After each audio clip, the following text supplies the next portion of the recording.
सुप्रभात बच्चों। हिंदी साहित्य की कक्षा में आप सबों का स्वागत है। पाठ 28 में आइए पढ़ते हैं, सिरचन का मुंह लाल क्यों हो गया। इसका उत्तर होगा कि मंझली भाभी के व्यवहार से सिरचन पहले से दुखी था और माँ ने भी सिरचन से कहा कि बहुओं से बदकट्टी करने की क्या ज़रूरत। इन्हीं कारणों से सिरचन के दिल में ठेस लगी और उसका मुंह लाल हो गया। आइए आगे पढ़ते हैं। सिरचन ने मुस्कुराकर पान का बीड़ा मुंह में ले लिया।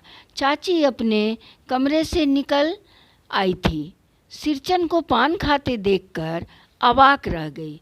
सिरचन ने चाची को अपनी ओर अचरज से घूरते देखकर कहा, छोटी चाची, जरा अपने डिबिया से गमकौआ जर्दा तो खिलाना, बहुत दिन हुए। चाची कई कारणों से जली भुनी रहती थी। सिरचन से गुस्सा उतारने का ऐसा मौका फिर नहीं मिल सकता।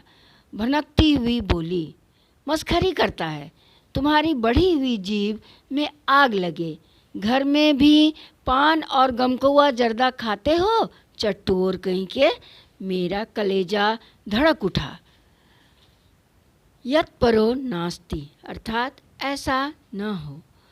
बस सिरचन की उंगलियों में सुतली के फंदे पड़ गए। मानो कुछ देर तक वह चुपचाप बैठा पान को मुंह में घुलाता रहा।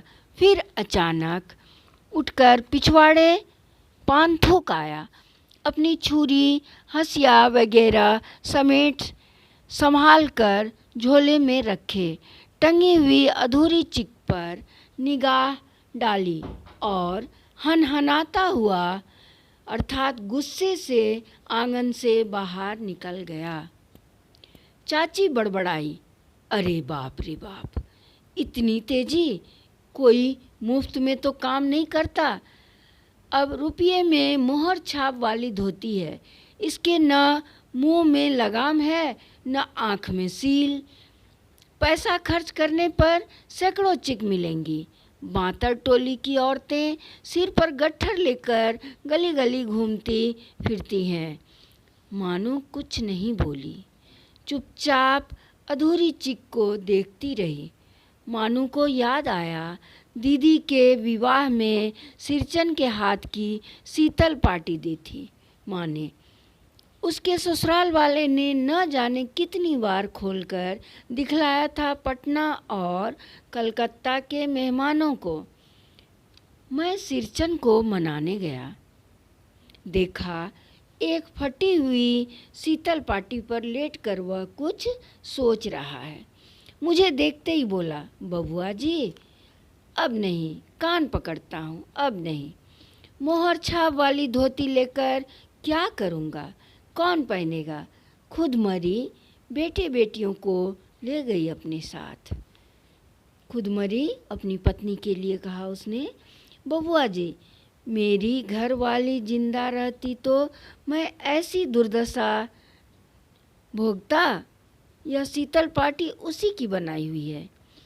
इस शीतल पाटी को छू कर कहता हूँ, अब यह काम नहीं करूँगा। गांव भर में तुम्हारी हवेली में मेरी कदर होती थी, अब क्या। मैं चुपचाप वापस लौट आया। समझ गया कलाकार के दिल को ठेस लगी है, अब शायद वह नहीं आएगा। बच्चों, सिरचन बहुत अच्छा कलाकार था और इस कहानी का मुख्य पात्र भी। उसके दिल में ठेस लगने के कारण इस कहानी का नाम ठेस रखा गया। बड़ी भाभी अधूरी चिक में रंगीन छींट का झालर लगाने लगी। यह भी बेजा, मतलब खराब क्यों। मानू कुछ नहीं बोली बेचारी, किंतु मैं चुप न रह सका। चाची और मझली की नज़र न लग जाए इसमें भी। ठीक है बच्चों, आप लोग पाठ पढ़ के रहिएगा। इस कहानी में क्षेत्रीय भाषा का भी प्रयोग है और ग्रामीण रहन सहन का सजीव चित्रण है। धन्यवाद बच्चों।